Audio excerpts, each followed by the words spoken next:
Ora viva, eu sou o António Tavares do Notícias LX e hoje estamos aqui à conversa, aliás no Digital em Conversa, como habitualmente, para vos falar sobre a inteligência artificial no ensino.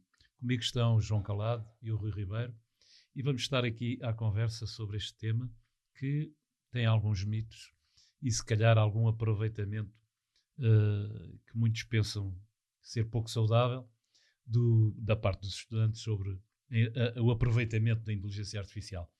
Mas para nos explicar um pouco e dar alguns esclarecimentos, temos em primeiro lugar o João Calado, nosso convidado habitual, tal como o Rui Ribeiro. João Calado, bom dia. Olá, António, saudá-lo, saudar o Rui, para mais este podcast sobre a inteligência artificial no ensino.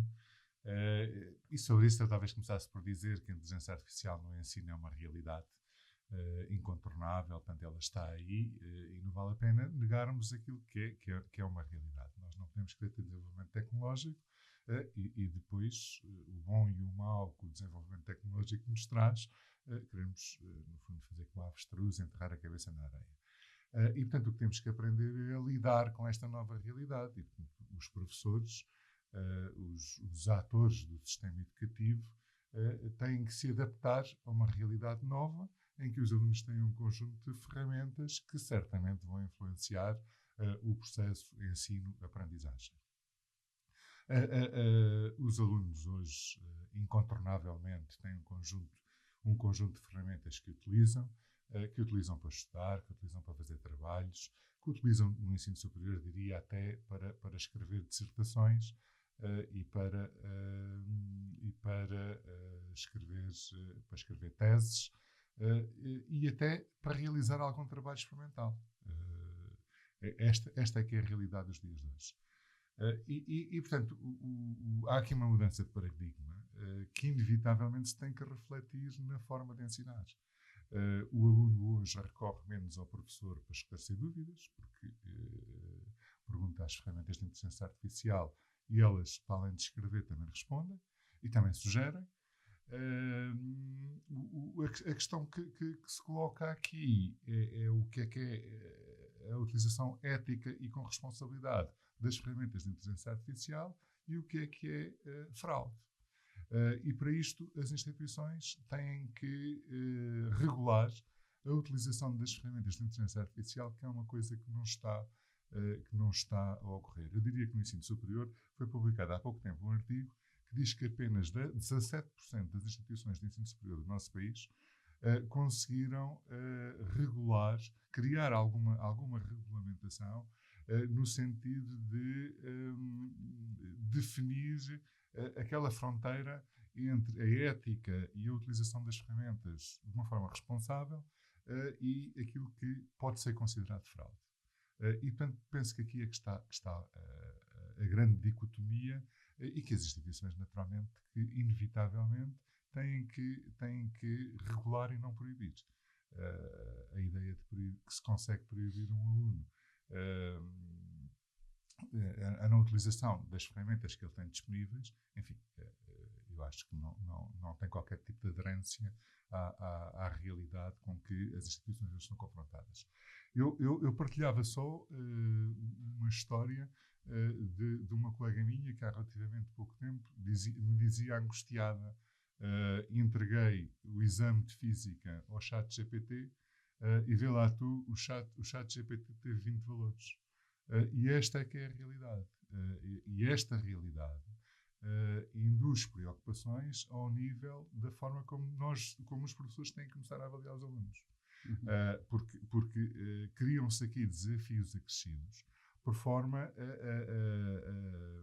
a assegurar. Há sempre alguma subjetividade quando se faz avaliações.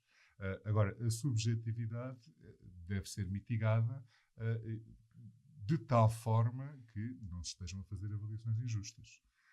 E essa é que é a dificuldade com que os professores se vão defrontar já hoje e num ritmo mais acelerado num futuro relativamente próximo. Porque hoje ainda há alguma capacidade de detectar trabalhos feitos com recurso a ferramentas de inteligência artificial, nomeadamente porque muitas vezes as fundamentações são vagas e, portanto, não há uma reflexão profunda sobre as temáticas, porque muitas vezes as referências não são verdadeiras.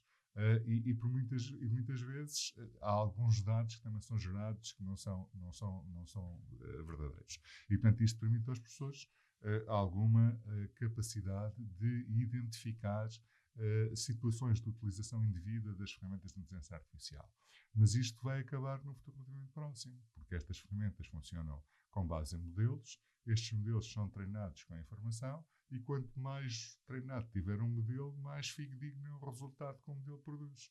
O que quer dizer que as dificuldades em detectar a utilização destas ferramentas vão ser cada vez maiores e como tal, os professores têm que arranjar alternativas de fazer a avaliação dos alunos, nomeadamente não avaliar só o resultado final, mas avaliar um percurso que o aluno fez desde que começou a realizar o trabalho até que terminou esse trabalho e que entrega um resultado final.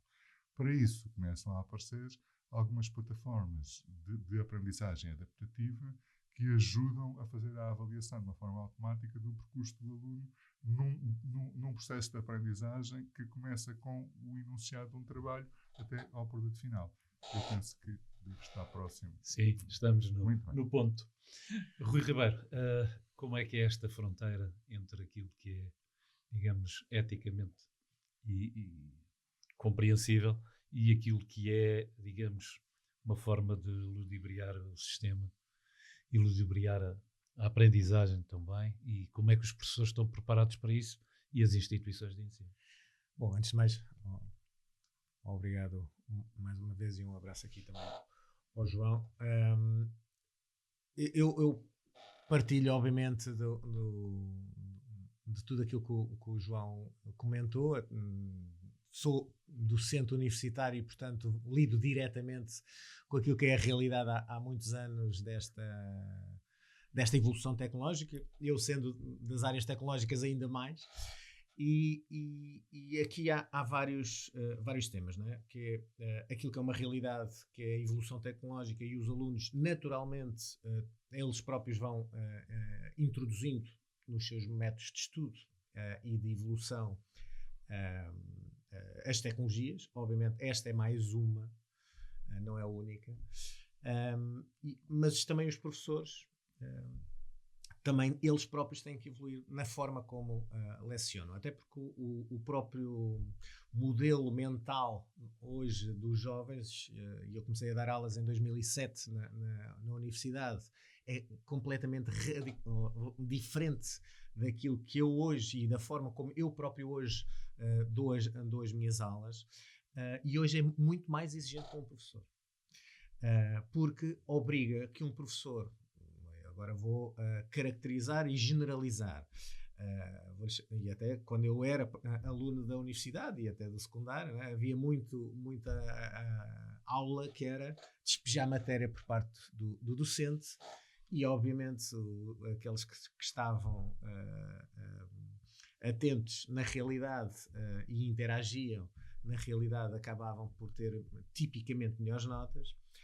Hoje em dia, se nós vamos para lá despejar, é 0% dos alunos que estão efetivamente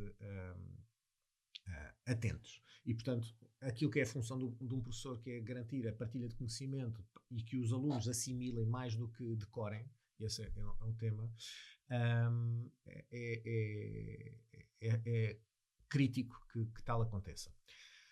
A inteligência artificial, há uns tempos também vou escrevendo, não escrevo muito, não é?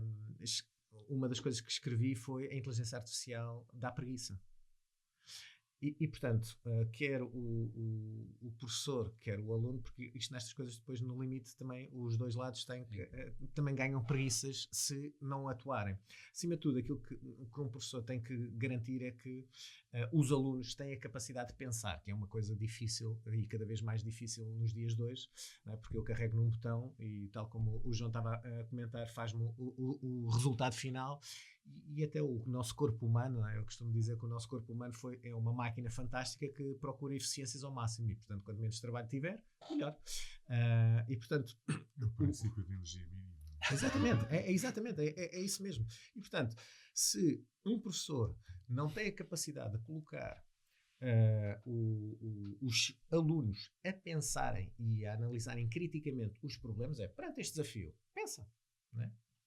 Porque nós já sabemos que os trabalhos, se nós pedimos trabalhos, eles aparecem fantasticamente, alguns com teses de doutoramento em licenciaturas, não é? E, portanto, isso hoje em dia vale pouco. E, portanto, o desafio de um professor nas aulas, e eu falo por mim, eu estou sempre a perguntar-lhes: tem isto, tem aquilo, e perante isto, então, pensa lá, faz lá, tipo, põe lá as sinapses a funcionar. Porque isto é um treino, não é? Em jovem eu fui jogador de handball, e nestas coisas eu se queria ganhar o jogo, eu tinha que treinar.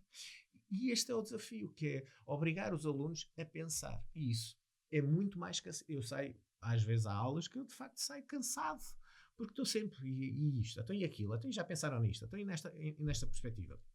E, portanto, para mim, o tema da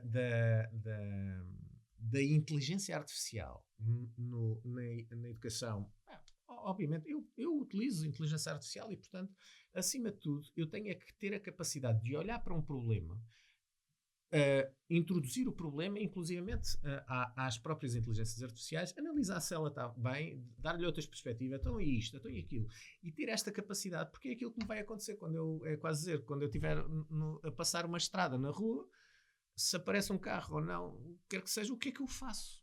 Eu tenho, e esta capacidade que um professor tem que ter é dar ferramentas. Eu costumo dizer, e em particular aos meus alunos de licenciaturas, que é, nas licenciaturas, nós explicamos e damos aquilo que são ferramentas base. É uma espécie de enxada para cavar. Mas porque eles depois é que vão ter que cavar no dia-a-dia quando estiverem no mercado empresarial. E aqui é a mesma coisa. Obviamente eles têm que ter interações, eu depois a seguir já explico algumas dessas interações que lhes dou e que introduzimos, porque são eles que vão estar no terreno. E, portanto, numa selva, se não sabes trabalhar, morres. É um bocadinho esta a lógica. Tens capacidades, então, se sobras. João Calado, e perante este cenário, o que é que há a fazer e o que é que já está feito? Acho que perante este cenário há necessidade de se adaptar o processo de ensino-aprendizagem e dos professores, nomeadamente, tomarem consciência disso. De qualquer modo, eu talvez dissesse que aquilo a que estamos a assistir hoje não é grande novidade. Eu estava-me aqui a lembrar que fiz o meu doutoramento nos anos 90, há 30 anos, em Inglaterra, e assisti, já na altura, a algumas aulas do meu orientador de doutoramento, aulas de mestrado, em que ele basicamente não dava aulas. O que ele fazia nas aulas era dar uns tópicos, dizer quais eram as fontes bibliográficas que os alunos tinham que ler e quais eram os trabalhos que os alunos tinham que fazer no laboratório de suporte às temáticas que ele apresentava nas aulas. Portanto, ele basicamente fazia uma introdução de um conjunto de temáticas, referia um conjunto de referências bibliográficas de suporte àquelas temáticas e dizia aos alunos quais eram os protocolos de laboratório que eles tinham que executar, marcando horas de laboratório nos laboratórios da universidade. Hoje, aquilo que nós temos é algo muito semelhante. Ou seja, o professor, na minha perspectiva, vai deixar de ser um transmissor de conhecimento para ser um mentor pedagógico. E vai ter que orientar o estudo do aluno. A diferença é que o aluno hoje não tem que ir à biblioteca. O aluno hoje tem um conjunto de ferramentas que, ao clicar, lhe disponibilizam a informação. E, portanto, o processo de ensino-aprendizagem vai ser seguramente muito mais rápido. O perigo aqui, é aquilo que o Rui acabou de referir, é os alunos perderem a capacidade de ser críticos. O perderem a capacidade de ser críticos pode condicionar a inovação, porque a inovação pressupõe que se ponha em causa aquilo que existe e que se desafie o conhecimento. Para isso, é preciso ensinar os alunos a utilizar as ferramentas de inteligência artificial, porque também essas ferramentas podem ajudar a desafiar aquilo que é o conhecimento existente hoje. Daí que eu defenda que é imperativo, ao nível do ensino secundário e talvez mesmo do terceiro ciclo do ensino básico, começar a introduzir disciplinas com conteúdos programáticos de literacia de IA, que comecem a preparar os alunos logo ao nível do terceiro ciclo do ensino básico e do secundário, para começar a usar estas ferramentas e tirar partido destas ferramentas sem pisar aquele risco que separa a utilização com ética e responsabilidade daquilo que é fraude. Ok. E perante este cenário também, Rui, referiste que ias explicitar algumas metodologias. Alguns exemplos. Sim. Repare, nós na universidade, em particular neste último ano e meio, vou-lhe chamar assim, temos debatido bastante e obviamente também nós andamos no tentativa e erro e de aprendizagem. E acreditamos que já estamos aqui num patamar interessante, e eu dou o meu exemplo prático. Uma das unidades curriculares que leciono é colocar os alunos perante o levantamento de requisitos para desenvolver aplicações, basicamente. E este ano aquilo que eu fiz foi, criei um conjunto de agentes de inteligência artificial, que era... Eu sou o CEO de uma empresa, eles são os agentes, cada um deles é o diretor de marketing, o diretor de financeiro, etc. Numa empresa normal, que tem o quê? Confusão, uns a dizerem mal dos outros, e o CEO que acabou de entrar teve que reinventar. Tem silos tecnológicos, não consegue gerir a empresa porque tem visões diferentes, depois fala com etc. E este é o cenário. Ou seja, na realidade, eles passaram a ter, e aquilo que eles tiveram que fazer é o levantamento de requisitos para desenvolver uma aplicação integrada, e passaram a ter, na realidade, diretores que estavam 24 horas disponíveis para eles a conversarem e terem que interagir. Ou seja, na realidade, foi um exemplo, uma forma simples dele, para além ao longo das aulas, lhes ser dado a sistematização científica, académica, etc., eles próprios estarem a interagir e a perceberem como é que, do ponto de vista tecnológico, eles podem desenvolver plataformas e tecnologia, levantando requisitos, estarem a falar, na realidade não eram pessoas, né? Eles sabiam disso, mas foi a lógica de os envolver num processo. E já agora, aquilo que vai acontecer, agora estamos a meio do semestre, não é? É que eles vão pegar nos seus requisitos, vão mandar para a tecnologia que vai automaticamente desenvolver a aplicação. Portanto, é aquilo que hoje em dia cada vez mais estamos a fazer. Os programadores, agora vou exagerar um bocadinho, mas estão em falência técnica, basicamente estão despedidos quase todos, cada vez mais, e portanto a máquina vai fazer. Vai fazer a aplicação e depois eles vão fazer um plano de testes, inclusivamente automáticos. Eles são o quê? Analistas? Eles são analistas, eles têm o papel de analista, a disciplina é a engenharia de requisitos e testes, e portanto eles vão ter que fazer o levantamento de requisitos, que já fizeram, vão agora mandar para tecnologia, que é o vibe coding, para desenvolver uma aplicação, obviamente propositada, e depois o objetivo é eles depois também fazer um conjunto de testes automáticos e manuais sobre essa aplicação. Ou seja, vão estar a utilizar tecnologias que lhes potenciaram o acelerado do levantamento de requisitos, e vão perceber o quê? Que se nós fazemos mais perguntas, vamos ter também mais respostas da máquina. Porque depois vão fazer os testes às aplicações, portanto depois eu mando as respostas que estão más para uma máquina que desenvolve uma aplicação que depois não era nada daquilo, não é? Pronto.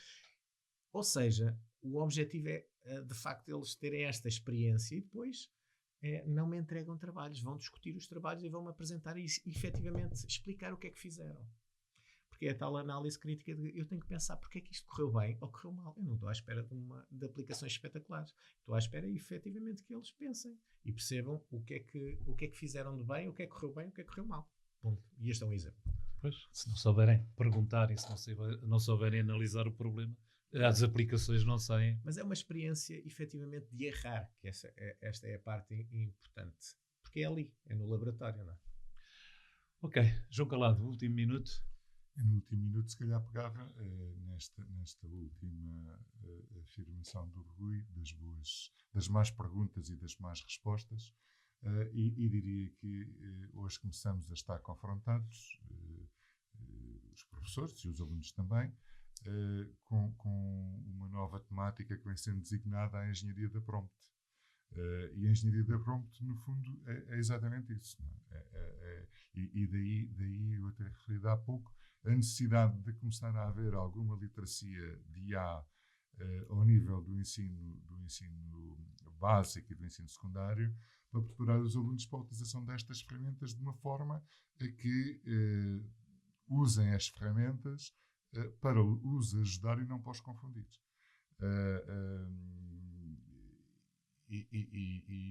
Portanto, diria eu que alguma formação nesta questão da engenharia da prompt é fundamental, e é fundamental os professores perceberem que vão deixar de ser transmissores de conhecimento para serem mentores pedagógicos, e é fundamental que se perceba que a metodologia de avaliação de conhecimentos com base que tem subjacente o produto final está completamente ultrapassada, que é necessário avaliar o caminho e se calhar começar a recorrer a plataformas de aprendizagem, plataformas adaptativas de aprendizagem que permitam avaliar o percurso do aluno e até guiá-lo no seu estudo. Ok, Rui Ribeiro, o último minuto. Último comentário. Há quem diga que 2026 é o momento em que alcançamos aquilo que é o AGI, né? Que é Artificial General Intelligence, ou seja, que a inteligência artificial atinge um patamar que é mais inteligente do que todo o conjunto dos humanos da Terra. Vimos isto recentemente, umas coisas que indiciam isso.